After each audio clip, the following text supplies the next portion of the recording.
तक आ रही है, आपने मुहिब पाकिस्तान रैली करने का ऐलान किया था, जीटी रोड पर रुकावटें हैं, क्या प्लान है आपका? बिस्मिल्लाहिर्रहमानिर्रहीम। बहुत शुक्रिया जी।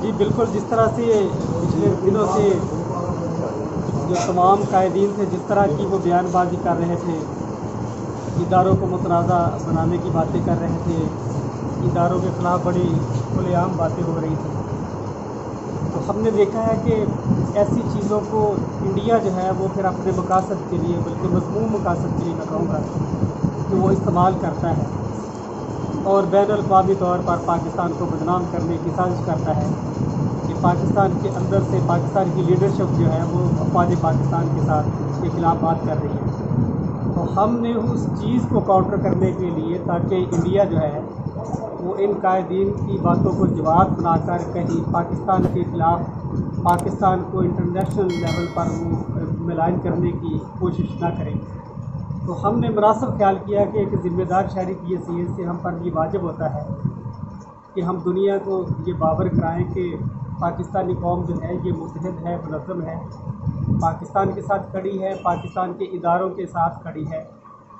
और इसी जगह पर भी अफ़वाज पाकिस्तान को ये एहसास ना हो कि हम मुल्क के अंदर रहने वाले लोगों के जानो माल और इज़्ज़त और वक़ार के तहफ़्फ़ुज़ और वक़ार के लिए अपनी जानों के नजराने पेश कर रहे हैं, तो ये लोग हमारे ही पीछे पड़ गए हैं। तो हमने अफ़वाज पाकिस्तान को भी ये बताने की कोशिश की कि आप तनहा नहीं हैं, पाकिस्तानी कौम आपके शाना बशाना खड़ी है। तो इसलिए हमने जो अपोजिशन का जलसा था उसको काउंटर करने के लिए उसके मुकाबले में हमने हुब्बे पाकिस्तान रैली का इनेकाद किया था। तो ये फिर पिछले दिनों से कुछ चीज़ें आ रही थी पंजाब गवर्नमेंट की तरफ से, फेडरल गवर्नमेंट की तरफ से, ज़िली इंतज़ामिया की तरफ से। अभी आपने देखा कि डीसी साहब यहाँ पर तशरीफ़ लाए हैं, तो वो हमें ये कह रहे थे कि चूँकि आप बेवतन लोग हैं तो बड़ी मेहनत करके हमने गुजरांवाला को संवारा है। आपने देखा कि माजी में गुजरांवाला के अंदर गंदगी के बड़े बड़े ढेर नहीं, पहाड़ खड़े हो गए हैं। तो हमने गुजरांवाला के अंदर से हर किस्म की गंदगी का खात्मा कर दिया है, गुजरांवाला को हमने साफ़ कर दिया है। तो ये जो इस तरह के मज़मूम मकासद हैं, ये भी एक किस्म की गंदगी है। तो हमने किसी भी किस्म की जो गंदगी है ना, उसको अब गुजरांवाला के अंदर जगह नहीं देनी। तो ये लोग कोशिश कर रहे हैं कि किसी न किसी तरह से ऐसा कोई हंगामा खड़ा किया जाए जिस पर इनको सियासत करने का मौका मिल सके। तो आपका मैसेज जो है वो इदारों तक भी पहुंच गया है, पंजाब हुकूमत तक भी पहुंच गया है, मुकामी जो हमारी फेडरल गवर्नमेंट है उस तक भी पहुंच गया है, और बल्कि इंटरनेशनल फोरम पे अब आपकी रैली की गूंज है। तो आपका जो मैसेज था वो हर जगह पर पहुंच गया है। तो अपोजिशन को कोई ऐसा मौका नहीं मिलना चाहिए कि वो कोई ऐसा हल्ला गुल्ला करके तो मुल्की इदारों को एक मरतबा फिर बदनाम करने की साजिश करें।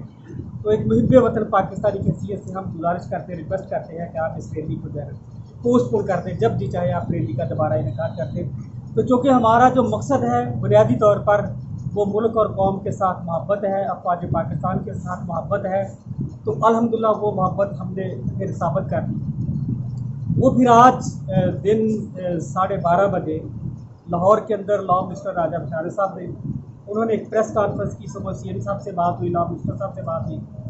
तो वो फिर जो उन्होंने रिक्वेस्ट की थी, हमने एक ज़िम्मेदार शहरी की हैसियत से उनकी बात को मान लिया है।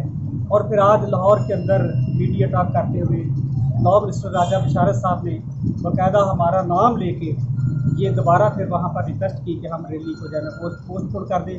तो मुल्क और कौम के वक़ार के खातिर हम रैली निकाल रहे थे, मुल्क और वक़ार कौम के वक़ार के लिए और मुल्क के अंदर अमन को कायम रखने के लिए हमने हुकूमत जो है उसका साथ देने का जो है वो अदा किया है कि हम रैली का इनेकाद आज नहीं कर रहे हैं। अच्छा सर, जो ये रुकावटें बनाई गई हैं इंतजामिया की जानिब से, जगह जगह पे कंटेनर लगाए हुए हैं, उससे आम शहरियों को भी बड़ा मुश्किलात का सामना करना पड़ रहा है, उसके बारे में आप क्या कहते हैं? अच्छा, रैली आज दूसरा रैली आज आपने पोस्टपोन कर लिया है कि आज निकालनी नहीं है, किसी और दिन रखेंगे?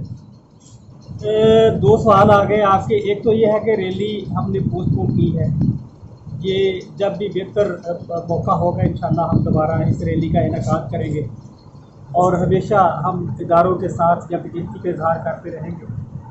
और जहाँ तक ये जो कंटेनर्स का मामला है, ये भी डिस्कशन हुई है। तो ये कहा गया है हुकूमत की तरफ से बड़ी वजाहत के साथ, आज लॉ मिनिस्टर साहब ने भी प्रेस कॉन्फ्रेंस में इस बात की वजाहत की है कि ये हमने इनको सेफ पैसेज दिया है। ये जो बातें कर रहे थे कि शायद रश पैदा करके, कंजेस्शन पैदा करके तो हमारी रैली को रोका जाएगा कि लीडरशिप जो है वो जलसागाह तक ना पहुंच सके। तो उन्होंने कहा ये कंटेनर हमने आम ट्रैफिक को रोकने के लिए लगाए हैं। जब इनकी रैली या काफिला वहाँ से गुजरेगा उनको सेफ पैसेज दिया जाएगा ताकि वो टाइमली जलसागाह में पहुँचे, कल को उनको कोई बहाना ना मिले। जिस तरह से मैंने भी देखा, आपने भी देखा है कि स्टेडियम के दरमियान में स्टेज लगाया गया है और 6-6 फुट के फासले पर कुर्सियाँ हैं। तो ये स्टेडियम जब हम नून लीग के साथ थे तो हमने तो अकेले ये स्टेडियम भरा था। आज 11 जमातें मिलके 6-6 फुट के फासले पर कुर्सियाँ लगा के जलसागाह को भरने की कोशिश कर रहे हैं, लेकिन सांस फूली है वो नज़र आ रही है। तो ये पता चल जाएगा कि जब हम इनके साथ थे उस वक्त क्या हालात थे। आज इन्होंने हमें अपने से दूर किया तो आज इनकी अच्छा सर, आप है तो लीगी MP हैं, आपका इख्तिलाफ नवाज शरीफ के साथ है, आज आपकी कायद मरीम नवाज आ रही है, क्या आप उनके इस्तकबाल के लिए स्टेडियम में जाएंगे? मैं बिल्कुल नून लीग के टिकट पे MP इलेक्ट हुआ था और उस हवाले से मैं मुस्लिम लीगी हूँ, मुझे मुस्लिम लीग से कोई नहीं निकाल सकता। दूसरी बात यह है कि मियां नवाज शरीफ का हम एहतराम करते थे, लेकिन उनका जो बयानिया है हम एक लम्हे के लिए भी उसके साथ खड़े नहीं थे, क्योंकि ये अगर हम ऐसा करते तो ये एक तो गुलामी की जद में ये चीज़ आती, दूसरा इस पर हमारी जो हुब्बुल वतनी थी उस पर क्वेश्चन मार्क आना था। तो हमने अपनी हुब्बुल वतनी पर कोई सवालिया निशान नहीं आने देना।